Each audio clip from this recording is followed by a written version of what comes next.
everyone, and welcome. Today I am so excited to be painting this 4.5-inch art stone. I've got a video down below if you're interested in making one for yourself. I'm going to give it 2 coats of this black paint using a flat brush, and then I want to put some paint on it. I got this huge set of Arteza paints from Debbie B. Thank you so much, Debbie. This has been on my wish list for quite a long time, and I am thrilled to give it a go. Just look at all the colors this comes with. I'm telling you, 36 different colors. And today, I'm thinking about doing something a little retro and a little fall. Those don't even sound like they should go together, but I'm going to get out one of my Mandala Brainstorms, and I'm going to see if I can make it work. I picked out a handful of colors, which was hard to do because let me tell you, they were all so beautiful. I made a quick mandala on one of my Mandala Brainstorms, and I think they look just fine together, and I can't wait to see what they look like on this black stone. Now, I've got to get my guidelines on this stone. I have a whole video on how to use the Mandala Brainstorm and how to use this DIY stencil for guidelines. I'm going to speed through this, but if you need help, check out those helpful videos. All right, y'all, let's get going.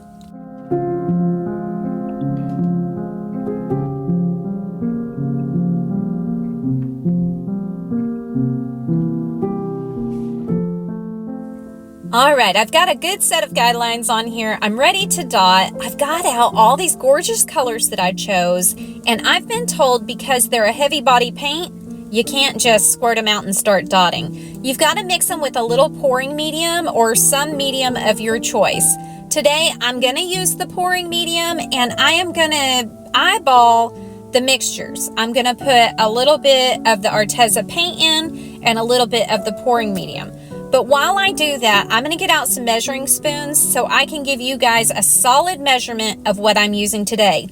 I want you to experiment with these. If you're using these paints for the first time too, try making it a little more of the pouring medium or a little bit more of the heavy body paint until you find a consistency that is right for you. So let's open these paints and get to going. Y'all, this is my first time using them and I am so excited. Just please know that I am obviously not an expert. Do your research, read all the directions, and mix this according to how you see fit. I just want to show you exactly how I do it in case you're wanting to follow along. In case it turns out great. You never know. All right, let's get going.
All right, you guys, what do you think of this retro fall rock? I'm telling you, I love it. I resisted doing the top dots on these big circles because like the 70s and stuff just makes me think really vibrant colors and really big shapes. It seems like all the patterns of the 60s and 70s seem like big geometrical shapes, and I wanted to leave it that way.